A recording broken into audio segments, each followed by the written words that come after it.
जो आएंगे बाद में आ जाएंगे, ठीक है। ओके, सो स्टार्ट करेंगे रोटेशन।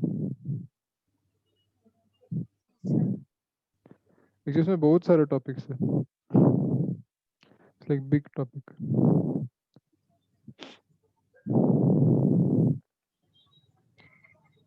सो बेसिक डेफिनेशन हम लोग शुरू करते हैं। Moment of inertia. So what is moment of inertia? The role which is played by the mass in normal motion, that is played by moment of inertia in rotational motion, right? So moment of inertia हो गया, ठीक है। So for a point object moment of inertia कितना होता है? mr square। कोई point object अगर rotate कर रहा है axis के about, so its moment of inertia is mr square, right? होता है तो थोड़ा तो रिस्पॉन्ड कीजिए बीच में। This is mr square, right?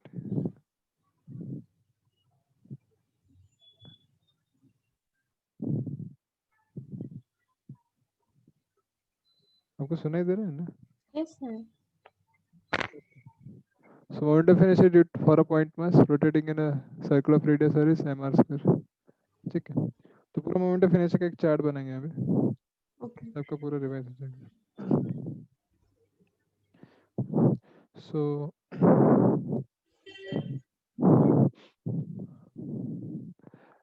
पहले तो बॉडी लिखते हैं, कौन सा बॉडी है। Suppose first we see for a ring, ring का डायग्राम कुछ ऐसे होगा।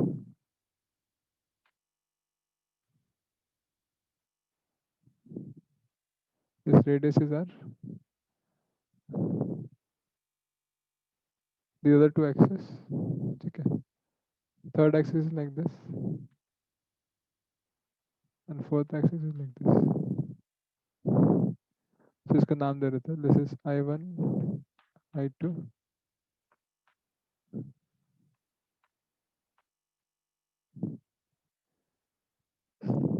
mass is m।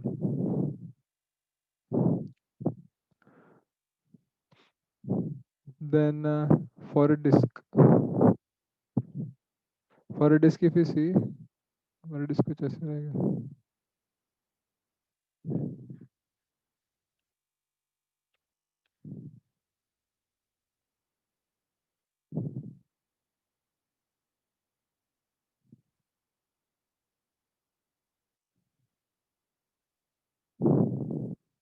So again, this is I1, I2, I3, I4. These are the axes.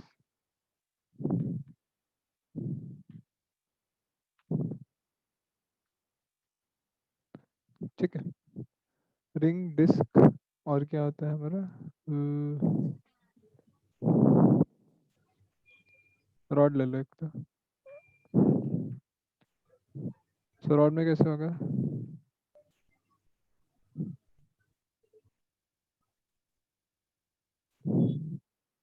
This length L of rod, this I1 I2। जिसका आपको लिखना है यहाँ पे फर्स्ट कॉलम में ये लिख सकते हैं, सेकंड कॉलम में डायग्राम बना सकते हैं, एंड थर्ड कॉलम में you can write the moment of inertia I1 I2 I3 I4 ऐसे, ठीक है।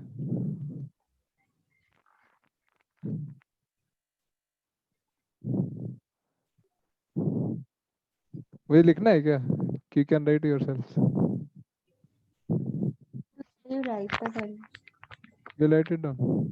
No, sir, you write. वो आई राइट, आपको आता है ना, ठीक है। I1 value how much, at least ये बता दो। I1 कितना होगा, Square. mr square, very good. Then I2 कितना होगा,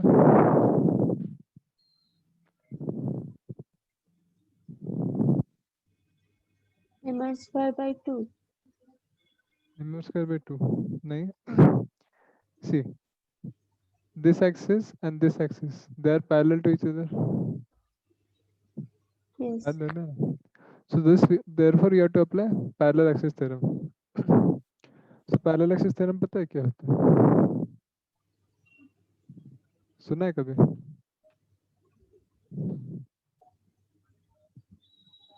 सुना है क्या? हाँ. क्या है parallel axis theorem? If there is a body in which is rotated about center of mass, then एक axis parallel है उसके. With this distance is d. So this I center of mass and this is I. So I को क्या लिख सकते हैं? ICM plus MD square. This is the parallel axis theorem, right?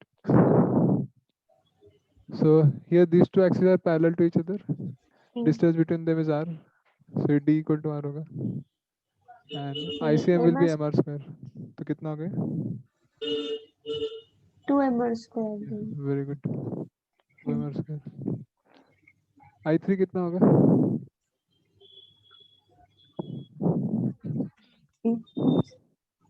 Okay. Lower one it is I3. Yeah, it is passing like it is like in the plane of the ring. Ring ऐसे उस ring के plane में है. तो कितना होगा? Square only. हाँ? Square. Square means? Not square. No, it will be mr square by 2. ये कैसे होगा? इसके लिए एक और थ्योरम होता है. क्या है? Perpendicular axis theorem. ये सुना है कभी आपने? हाँ. What is perpendicular axis theorem? If a body is like this is one axis. ठीक है? So there can be two axes which are perpendicular to each other and perpendicular to the first axis. Okay. So अगर ये z है, ये x है, ये y है. Sorry, ये x, ये y.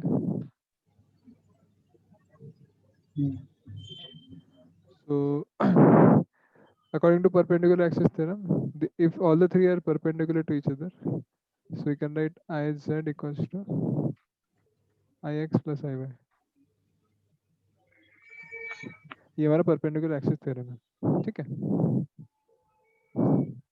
Iz equals to Ix plus Iy. But now if you see, for this ring, these two are actually symmetric. Symmetric नहीं, they are both this. क्या कहते हैं इसको? Identical. This is passing through the diameter, this is passing through the diameter. तो दोनों identical है, right? So we can take Ix equal to Iy for this case. Ix equal to Iy. अच्छा. So you can take another axis like this.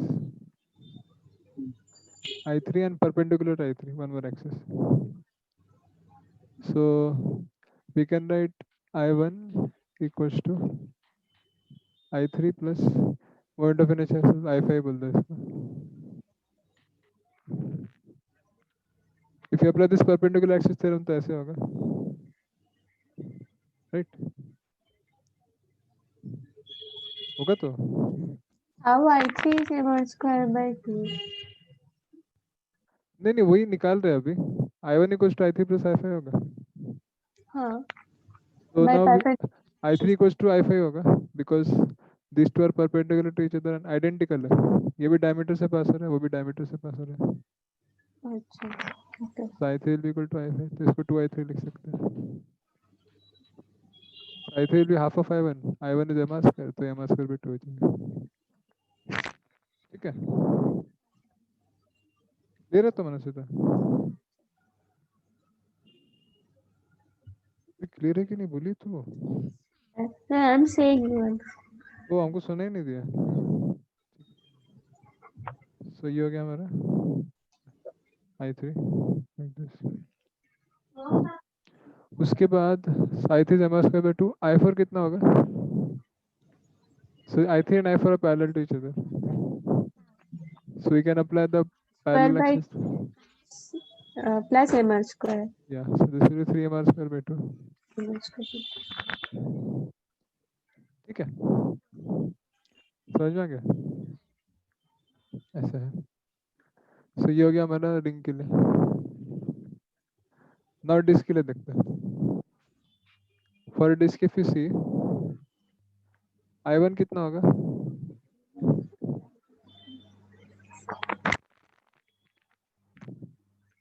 और this Taiwan.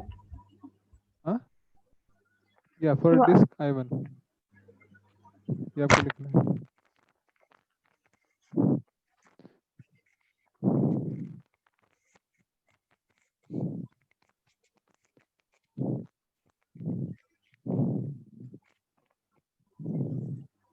तो कैसे करेंगे?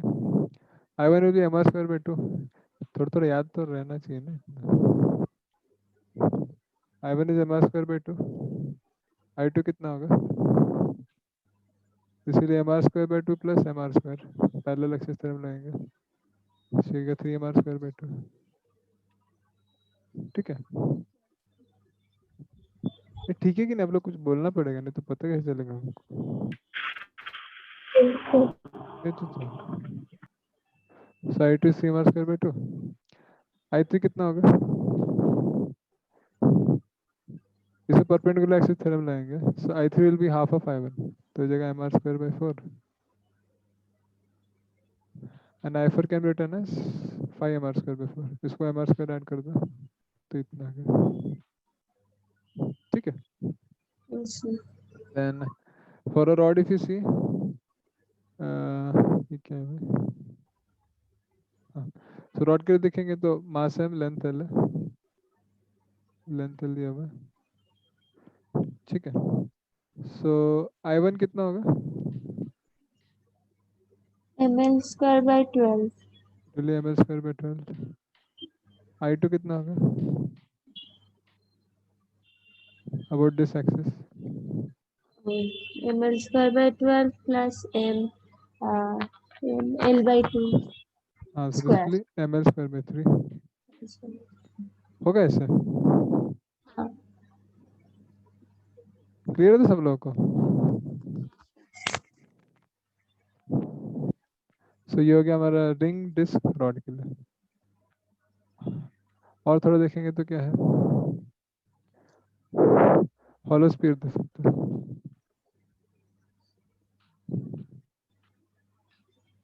Hollow sphere कैसे दिखते हैं, कभी देखा है आप लोगों ने?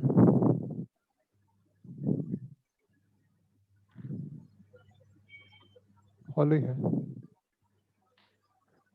ठीक है, इसका रेडियस आर दिया हुआ है,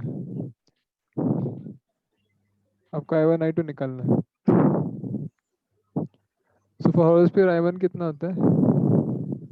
इसके लिए I1 इक्वल टू I2 होता है, this is 2/5 mr 2/3 mr square. ठीक है, एंड सॉलिड स्फीयर के लिए अच्छा ये एक्सिस क्या होता निकाल सकते हैं, ये I3 बोल दो। I3 कितना होगा?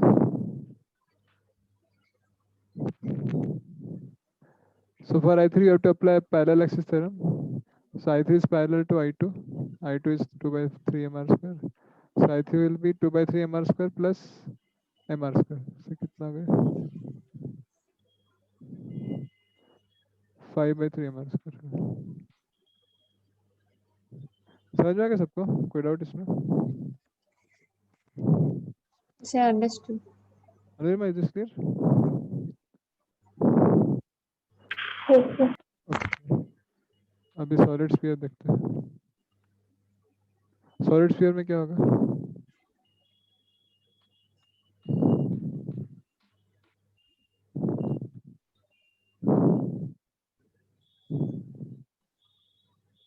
मान ले I1 है I2 है, सो I1 कितना होगा?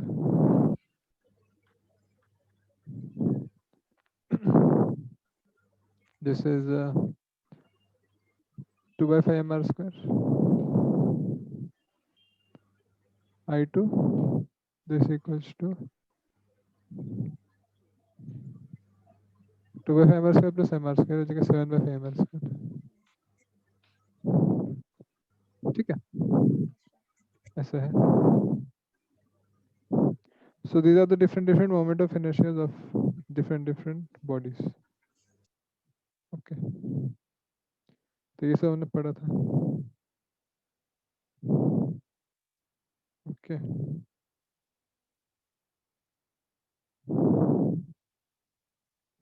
तो पूरे टेबल के फॉर्मेट में हमने देख लिया.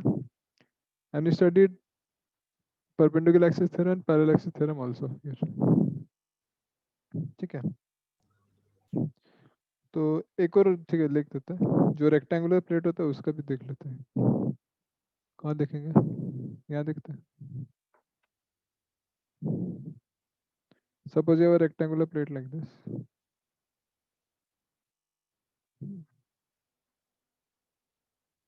Okay.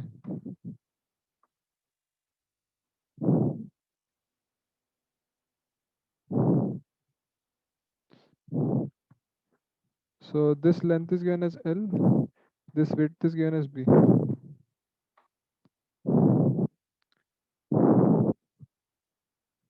So this suppose is I1, इसको rectangular plate बोलेंगे.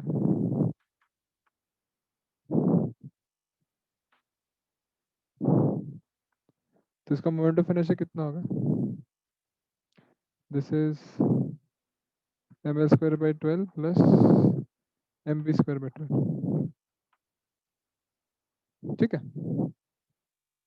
ऐसे होता है.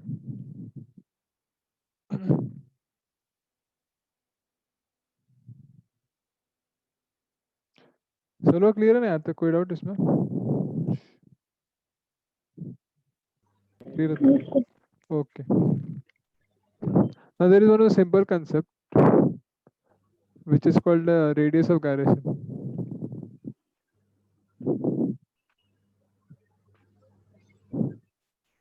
तो बेसिकली रेडियस ऑफ gyration मतलब क्या होता है? अगर आप कोई भी बॉडी को लेते हैं इसमें से, उसको उठा के आप you want to replace this with a point mass m at a distance radius of gyration.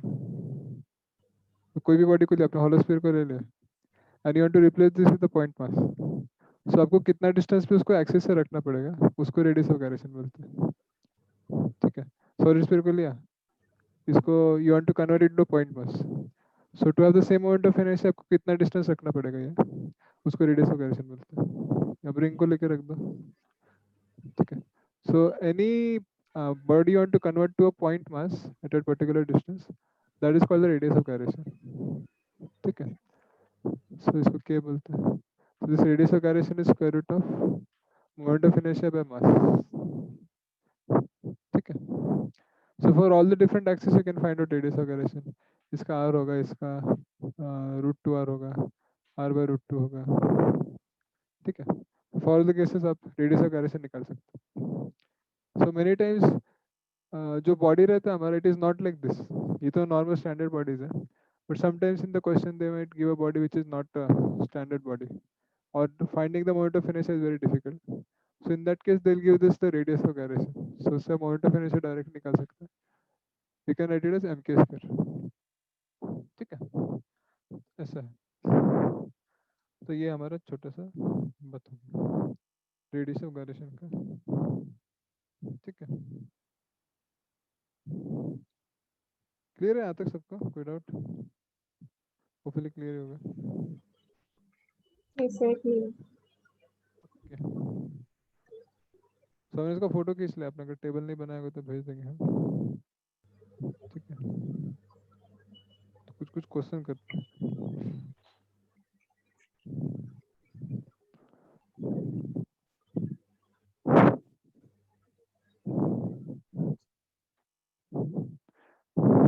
आप लोग कितना देर पढ़ना चाहते हैं? 1 घंटा, 2 घंटा, 3 घंटा, 4 घंटा? Accordingly I try to teach.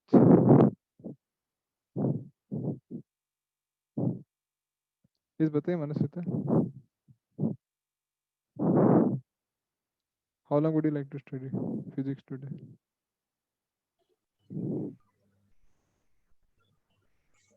Sir, how 7. much you will teach? We will study. I can teach different different, हम बहुत डीप में आके पढ़ सकते हैं, फास्ट पढ़ सकते हैं। ठीक है, क्वेश्चन करना चाहिए कि नहीं देख रहे हैं।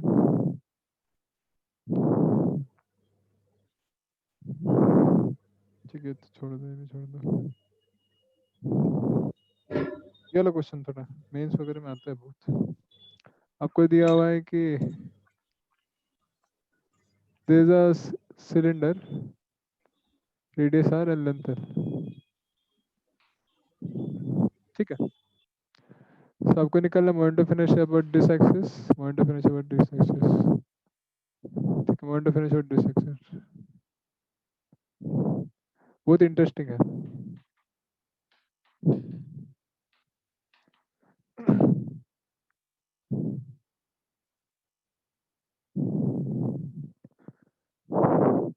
सो I1 आता है हमारा, इफ दिस हॉलो अगर है,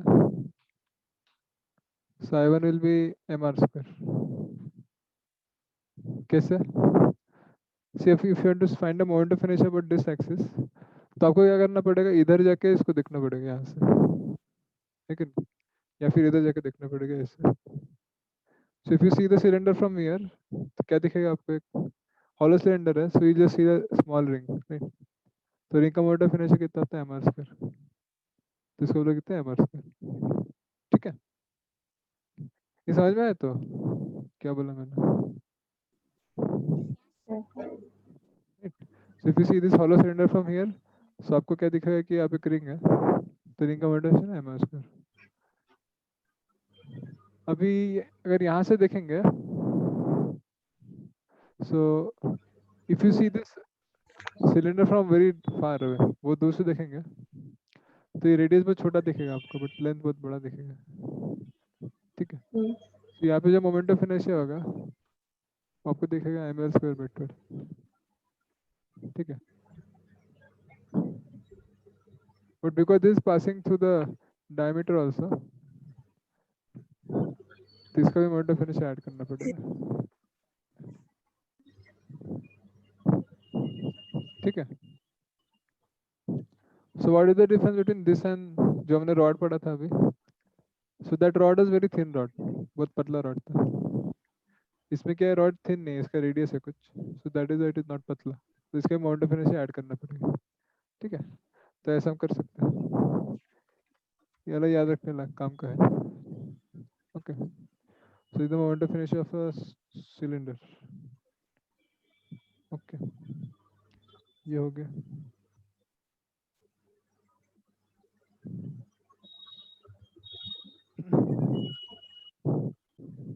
ठीक है, सो रोटेशनल मोशन में भी एक सिमिलर लॉ आता है, which is summation of all torque equals to I into alpha.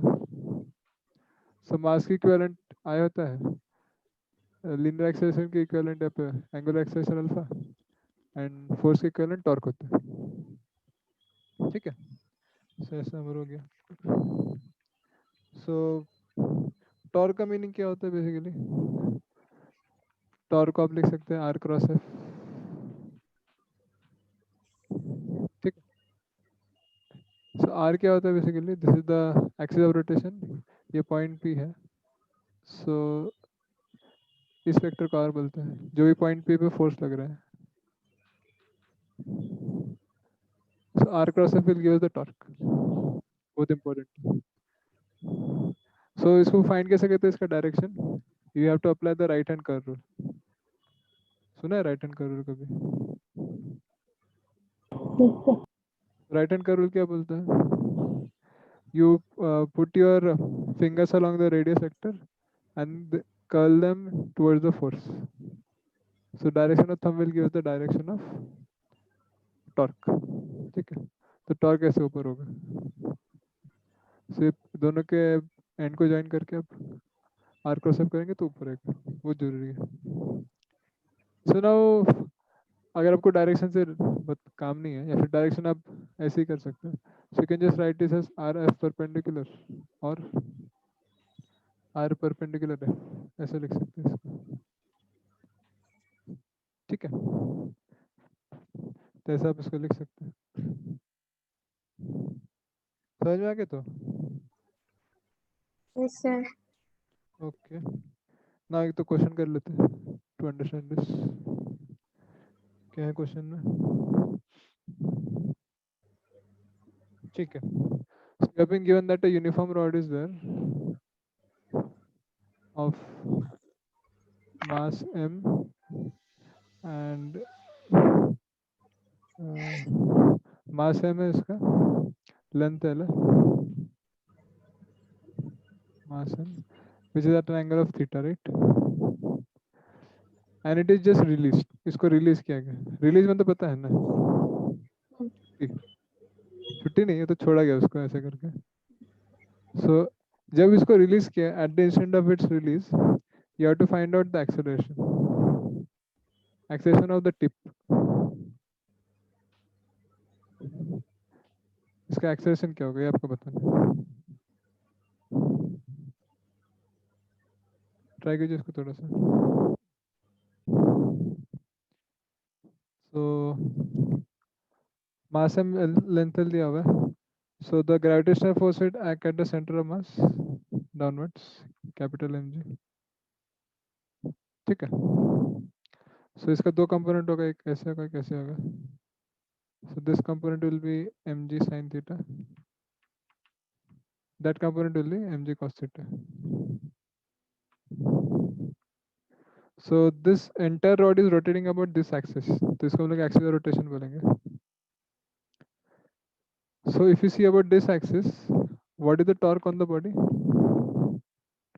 Torque can be written as r into f perpendicular. So अगर ये हमने r लिया, so इसका f का perpendicular component रहेगा r से, so this is the perpendicular component of mg, right? मतलब ये दोनों perpendicular होने चाहिए जो भी है, r का component और f का component वो perpendicular होने चाहिए। If you multiply them, you will get the torque. तो यहाँ पे आप क्या लिख सकते हैं, इसको लिख सकते हैं r into mg sin theta, and r कितना हो गया ऐसे, यहाँ से का distance, this will B l by 2. So this is the torque. Okay. I know the torque equals to r into alpha. I into alpha, r into alpha क्या बोलते हैं, I into alpha. So I will be how much? This will be ml square by 3 into alpha. So thus you can find out the angular acceleration alpha कितना हो जाएगा, 3l by 3 by 2l cg sin theta by 12. ठीक है, so this is the angular acceleration alpha. Okay, now अगर आपको angular acceleration पता है तो इस पॉइंट का वेलोसिटी कितना होगा या एक्सेलरेशन क्या होगा। So acceleration can be written as r into alpha, tangential acceleration. So this will be how much? This will be 3g sin theta by 2l into l. R distance से l होगा. So this is 3g sin theta by 2. So this is the acceleration of the tip. Okay. इसको ऐसे करते हैं. So now how you have to solve this? कैसे सोचना है इसको? आपको रॉड दिया हुआ है, so rod will rotate about this axis. ठीक है, ऐसे रोटेट करेगा.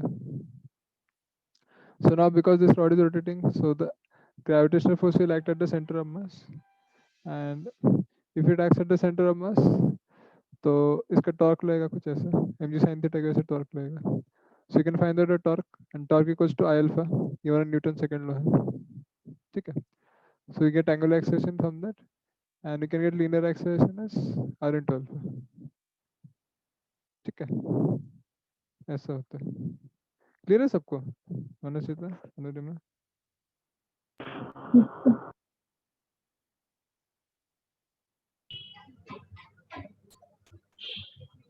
यस अनुचिता, क्लियर है तो? Sir, in the first part, torque equals to L by 2 mg sin theta. Then how it is ml square by 3? Because it is rotating about this axis ना, तो rod is rotating about the end. ये rod है हमारा, and यहाँ इसके ऊपर rotate कर रहा है, तो इसका एवरेज स्क्वायर बाय 3 होता है ना. Yes. इसको ऊपर से दिखेंगे तो ऐसे दिखेंगे. ठीक है. सो ये हो गया हमारा question, torque equal to alpha. और कौन कौन क्वेश्चन आते हैं, इसको थोड़ा मिटा देते हैं।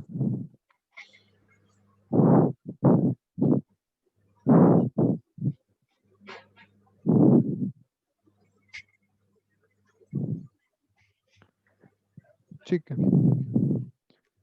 so let us do this one more type of question. So let us analyze the Atwood machine. Atwood machine माने ये ऐसे कुछ होता है। So basically you have a pulley here,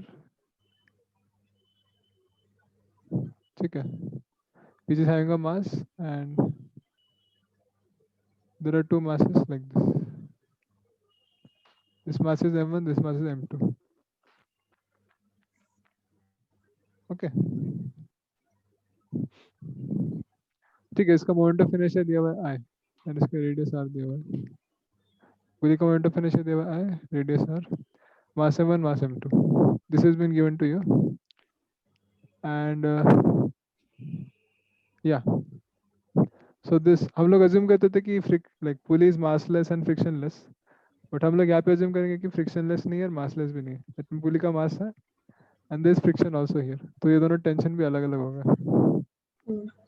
इसको थोड़ा analysis करते हैं हम लोग। तो analysis करेंगे तो क्या क्या दिखेगा आपको। So first of all these points there will be tension, यहाँ पे tension T होगा upwards, इसको T1 बोल देते हैं, इसको T2 बोल देते हैं, ठीक है। Then if you carefully see, this block will go upwards, so this acceleration is A. So this block will also go downwards, इसका भी acceleration A रहेगा, ठीक है। The acceleration क्यों से है, because they are connected with the same rope, ठीक है। तो जो जितना रोप यहाँ पे ऊपर जाएगा उतना ही नीचे आना चाहिए, तो that is the acceleration same होगा, ठीक है। So दोनों का acceleration पता चल गया। And now because this pulley is connected here, so this pulley will have a angular acceleration alpha, ठीक है, ऊपर चलेगा क्या, इसका एंगुलर एक्सेलेरेशन होगा अल्फा, ठीक है। समझ में आया तो। सो क्वेश्चन में कितना वेरिएबल्स है, acceleration, tension, T1 T2 and alpha, 4 variables. और क्या वेरिएबल है क्या, so if you see here also the there will be tension here downwards, यहाँ पे T2 डाउनवर्ड्स होगा, ठीक है। सो these are the different variables which are there। यहाँ पे mg और नॉर्मल रिएक्शन होगा, वो तो बैलेंस हो जाएगा, तो उसको हम नहीं देख रहे। So here 4 variables, right? So हमारा काम क्या है? We have to find 4 equations. So if you have found out 4 equations, that means आपका question solve हो गया. Because for solving 4 variables, you require 4 different equations. So if you are able to find this, then आपको question हो गया, ठीक है। बस ये सिंपल चीज़ को याद रख सकते हैं, तो आपको पूरा रोटेशन इजी हो जाएगा, स्पेशली जो लंबा लंबा क्वेश्चन होता है। किसी का वेरिएबल कितना, इक्वेशन कितना, मैच हो गया मतलब क्वेश्चन हो गया, उसके बाद कैलकुलेशन बचा, ठीक है। सब लोग जगह पे है तो मनुष्य में, इस मनुष्य जगह है तो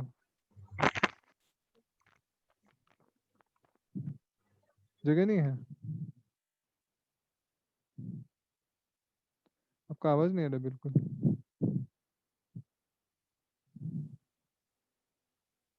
अच्छे तो सब जन,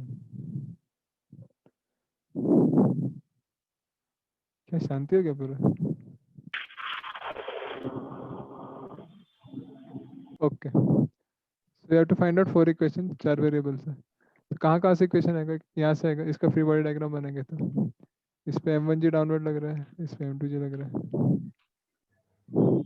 सो if you solve this, Newton second law यहाँ लगाएंगे तो क्या आएगा, you will get T1 minus m1g equals to m1a, यहाँ लगेंगे तो क्या होगा, m2g minus T2 equals to m2a, और दो इक्वेशन आ गया।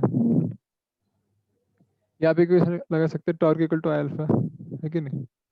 तो टॉर्क कितना होगा? दिस विल बी, ये डायरेक्शन में टी वन इंटू आर होगा, R cross F, T one into R से रेडियस वेक्टर आर है, आर क्रॉस एफ करेंगे तो अंदर होगा, so it will be T two into R minus, ये आर वेक्टर ऐसे जा रहा है तो आर क्रॉस एफ करेंगे तो बाहर आएगा। So both are in opposite direction, दोनों टॉर्क। सो ये जगह minus T one into R equal to I alpha. So ये तीन इक्वेशन हो गया, 1 2 3। So we have a translation motion here, we have another translation motion here, we have another rotational motion here। तीन motion हो रहे हैं यहाँ पे, तो उसका तीन इक्वेशन हमने लिख दिया यहाँ पे, ठीक है? देखो है ना, ठीक है? तो Yes, sir. सो नाउ आपको एक इक्वेशन चाहिए तो क्वेश्चन हो जाएगा, तो कहाँ से आएगा इक्वेशन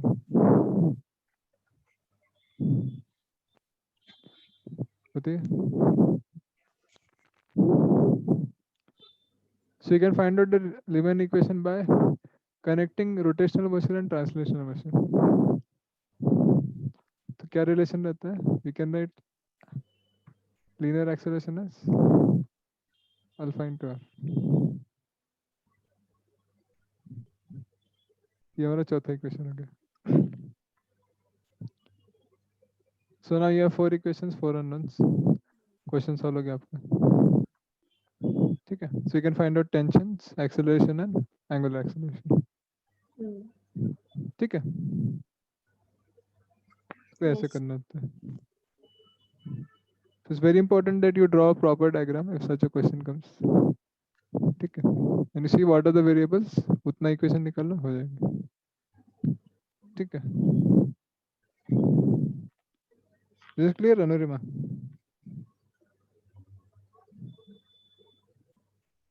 Yes, sir. ओके,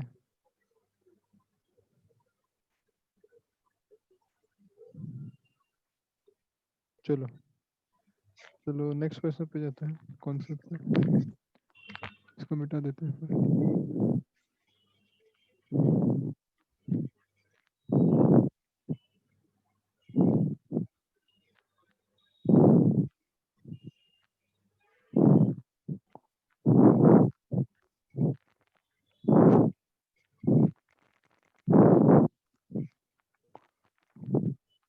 तो नेक्स्ट कंसेप्ट क्या है?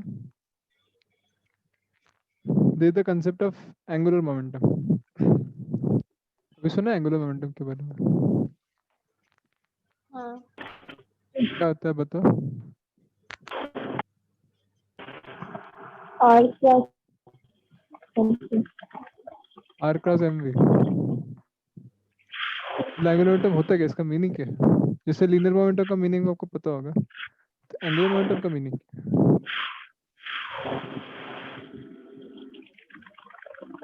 So momentum is the ability to मतलब force देने की impact देने की ability को इसे momentum बोलते हैं।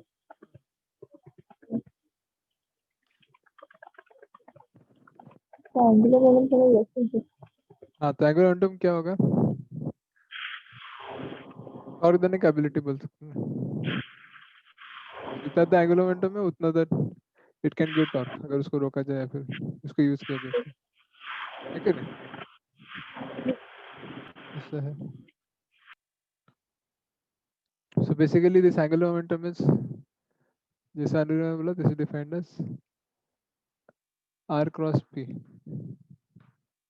इसको बोलते हैं moment of angular linear momentum. So moment मतलब हम लोग आर क्रॉस करते हैं ऑफ द लीनियर मोमेंटम, ठीक है? ऐसा है।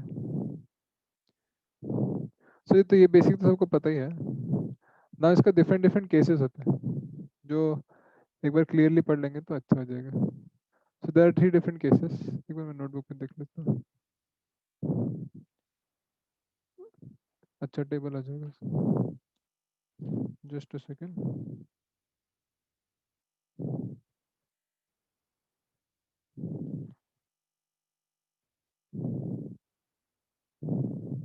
ठीक है।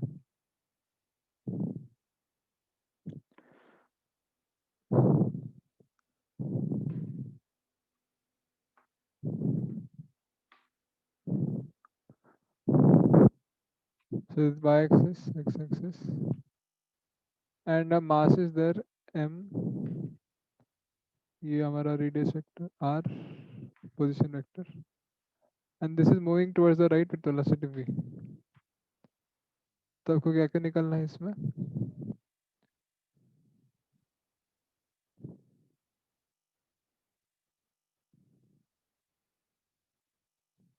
अच्छा, इसके पहले एक और चीज बताना पड़ेगा आपको फिर तो। ठीक है।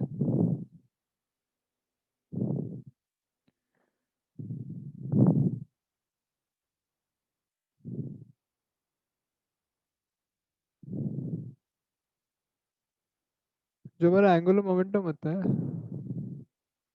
Net angular momentum, this is angular momentum about the centre of mass plus r cross p, ऐसा होता है।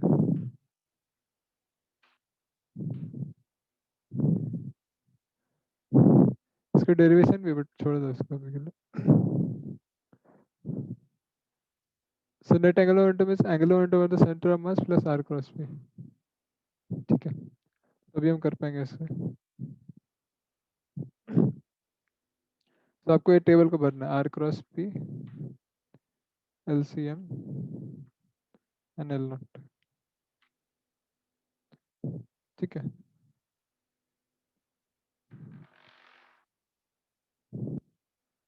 तो ये फर्स्ट केस हो गया। सेकंड केस में क्या है? This is a body rotating about this axis, having moment of inertia I. This is r vector. It is rotating with angular velocity omega. ठीक है, तो एक हमारा बॉडी। एंड थर्ड केस में we have a body which is having moment of inertia I, which is rotating about its axis with angular velocity omega. But now this body is also translating with linear velocity v. इसको white कर देता हूँ। तीनों case में आपको ये भरना है, r cross p, LCM, L0। थोड़ा सोचिए इसको कैसे भरेंगे एटलीस्ट। सो इसके लिए r क्रॉस p करेंगे तो this will B m v into, so this angle is theta, ये डिस्टेंस y है, so this can be written as mv into y, या r sin theta लिख सकते हैं, and this will be inside the plane, तो इसको ऐसे लिखता हूँ।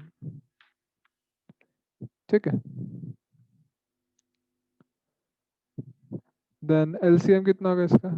बेसिकली हमारा एंगुलर वेलोसिटी की वजह से एंगुलर मोमेंटम है, ये लीनियर वेलोसिटी की वजह से है, तो ये जीरो होगा बिकॉज इसका कुछ एंगुलर वेलोसिटी नहीं है। So net angular momentum is mvy pointing inside the plane. ठीक है, ज्यादा क्लियर है तो सबको? इस मनस्वी अनुरिमा। ठीक है। Yes, sir. Now in this case क्या होगा? There is no linear velocity, तो ये जीरो हो गया। एंगुलर वेलोसिटी है तो कितना होगा? जैसे I इंटू ओमेगा,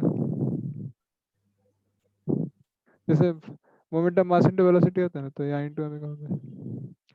सो इसका डायरेक्शन क्या है? This is omega is like this, so it will be inside the plane. So ये हो जाएगा I omega in inside the plane. ठीक है, इस केस में क्या होगा? r cross p, this will be mv into y, अगर ये डिस्टेंस y है तो, inside the plane. This will be I omega inside the plane. This will be mvy plus I omega.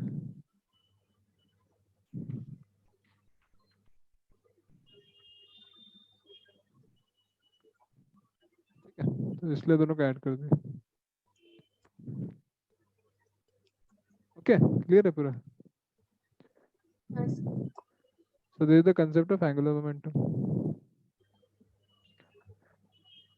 So जो हमारा linear velocity होता है इसको हम लोग लिखते हैं VCM plus omega cross R, right. And L को लिख सकते हैं LCM plus R cross P.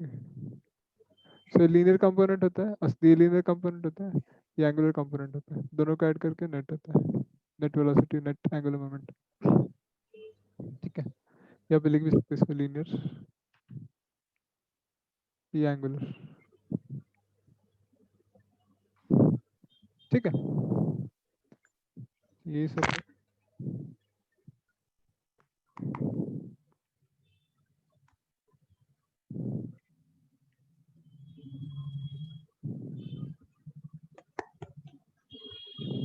Okay, सो ये हो गया, ये सब बता दिया मैंने आप लोगों को.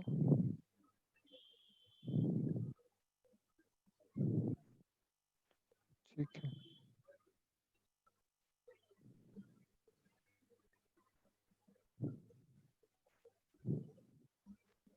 लगता है रात भर हो जाएगा करते करते.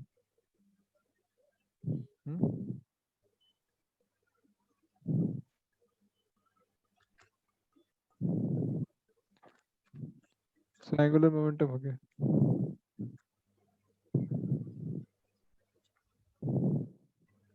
तो हमने एंगुलर मोमेंटम के बारे में पढ़ा. So let us see now law of conservation of angular momentum. Conservation of angular momentum.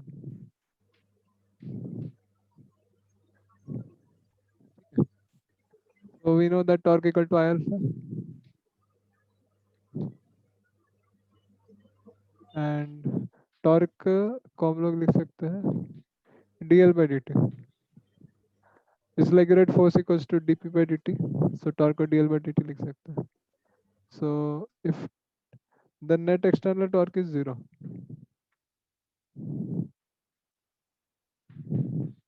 अगर ये 0 है, so dl by dt will be 0.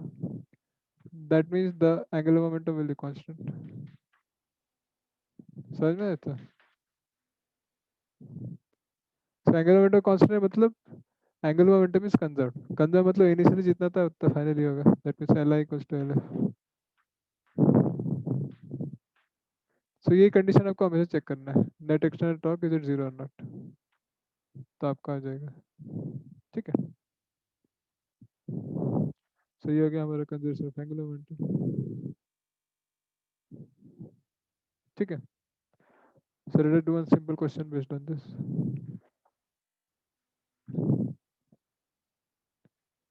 क्या है क्वेश्चन में दिया हुआ आपको? Okay, so you have been given a rod which is there, whose mass is m, length is l, and which is incident by another small mass moving with speed u. ठीक है, सो आपको दिया हुआ है कि this collision is inelastic. That means this mass comes and sticks to this rod. So inelastic collision दिया हुआ है आपको. ठीक है, so you have to find out कि what is the angular velocity after collision. What is final angular velocity, ये आपको निकालना है. ठीक है, ट्राई कीजिए इसको थोड़ा सा.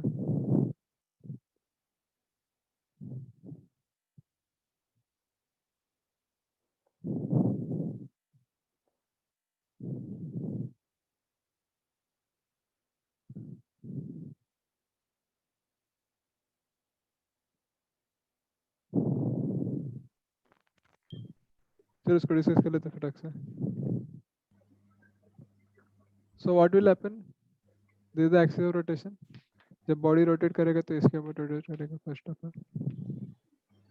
So there is no external torque here. Torque के लिए फोर्स होना चाहिए, फोर्स नहीं लग रहा है यहाँ पे. mg लग रहा है उसको, ये बैलेंस कर लेगा यहाँ से. So there is no net external force acting, so no net torque. That means you can apply conservation of angular momentum. Li equal to Lf. So what is the initial angular momentum? This is initially this body is having linear motion. So इसका angular momentum r cross p होगा. So this will be L into mu by 2. Sorry, m by 2 into u. Right. So this is the linear. This is the angular momentum initially. Finally क्या हो रहा है? ये इसको चिपक गया. So if this mass is sticking to this mass, then what we can say? This is like an अच्छा ठीक है. So जब इसको चिपक जाएगा ये, so this will rotate with some angular velocity omega. ठीक है. So now because this body is rotating about this axis, तो इसका angular momentum होगा I into omega. So omega into moment of inertia लिख सकते हैं. Right. So moment of inertia कितना है इसका? This will be ml square by 3 plus m by 2 into L square. Because ये point mass है, तो point mass का यहाँ से यहाँ तक का distance L. तो इसका mr square होता है m by 2 into L square होगा. Solving this you'll get the answer. ऐसे किया आपने मनुष्य था. So Li equal to Lf, इसको इक्वेट करेंगे तो आपका आंसर हो जाएगा.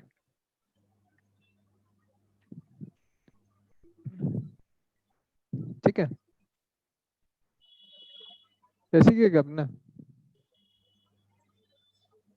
Sir, actually I have done a mistake. Means Li should be MVL by 2. I have written MVL. So that will not अरे be the answer. बिना. ठीक है. तो दिस ऑब्वियस वन. ये क्लियर अनुरिमा? क्लियर अच्छा. Yes, sir. बस ऐसे ऐसे क्वेश्चन करते हैं हम लोग. सो ये क्या हमारा law of conservation of momentum. ठीक है. चलो. सो लेट अस सी वन मोर कांसेप्ट. इसी मेरा भी एक और क्लास है. ओहो, कैसे करेंगे अभी?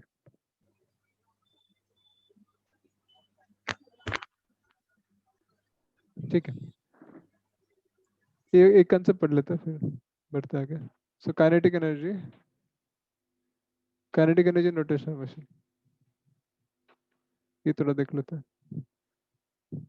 तो काइनेटिक एनर्जी क्या होता है? हाफ एम वी स्क्वायर होता है, लीनियर मोशन होता है. बट अगर कोई बॉडी रोटेट भी कर रहा है और it is moving linearly also, तो ये पॉइंट के अबाउट ऐसे कुछ रोटेट कर रहा है. So it is rotating also and having some linear velocity also. So इसका टोटल काइनेटिक एनर्जी कितना होगा? This will be half M V square linear component plus half of I omega square. ठीक है. समझ में आ गया? तो ऐसे होगा.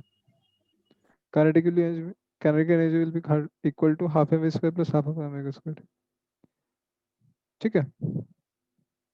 ऐसा है.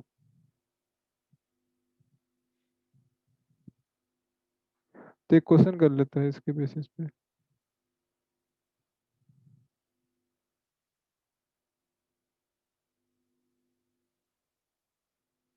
ठीक है. So let us do one question.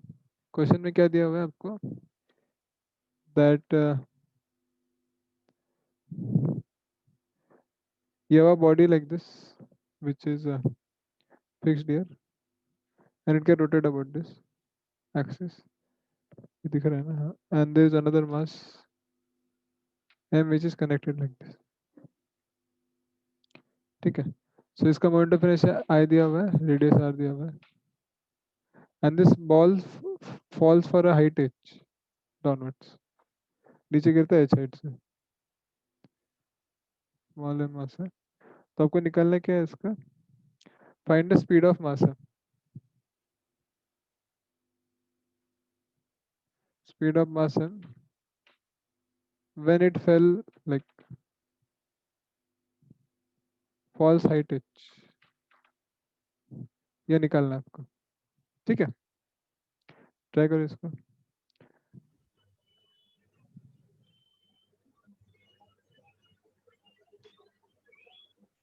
सो आपको क्या दिया हुआ, स्पीड ऑफ मास है, it falls height h।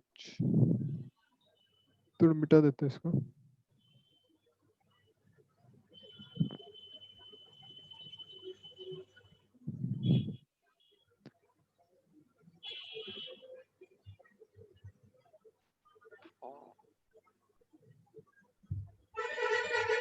This height is h, ये मास है में।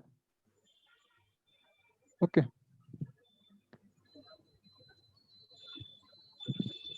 So initially all the system is at rest, है कि नहीं? एंड फाइनल वेलोसिटी आपको निकालना है। आपको इनिशियल वेलोसिटी पता है, फाइनल वेलोसिटी पता है, तो can you apply this work done equal to change in kinetic energy? Because आपको काइनेटिक एनर्जी पता है इनिशियली फाइनली, फाइनली निकालना है, इनिशियली जीरो है पता है। तो if you can use this work done equal to change in kinetic energy, तो आसान हो जाएगा बहुत, राइट? सो कौन सा फोर्स एक्ट कर रहे हैं आप? There is gravitational force acting mg, tension T आप एक्ट करेगा, या पे टेंशन टी एक्ट करेगा, और तो की फोर्स नहीं है। सो वर्क डन से बेकी फोर्स करेगा एक्चुअली mgh, ठीक है? This should be equal to change in kinetic energy. So change in kinetic energy कितना होगा? Final kinetic energy is half of mv square, इसके जो फाइनल वेलोसिटी v है, तो इसका angular velocity omega plus half of I omega square, ये होगा ना? तो काइनेटिक एनर्जी इसका नीचे हाफ mv स्क्वायर, इसका ओमेगा वेलोसिटी, तो half of I omega square, work done equal to change in kinetic energy. तो आपको निकालना क्या है? v निकालना है ना? तो अगर ओमेगा और v के बीच रिलेशन आ जाएगा तो आंसर हो जाएगा। What is the relation between them, omega and v? थोड़ा बता सकते हैं? equals to omega r. v equal to omega r, ये ओमेगा को v बाय लिख सकते हैं, तो इसलिए v square by r square. Solve करेंगे तो आंसर हो जाएगा।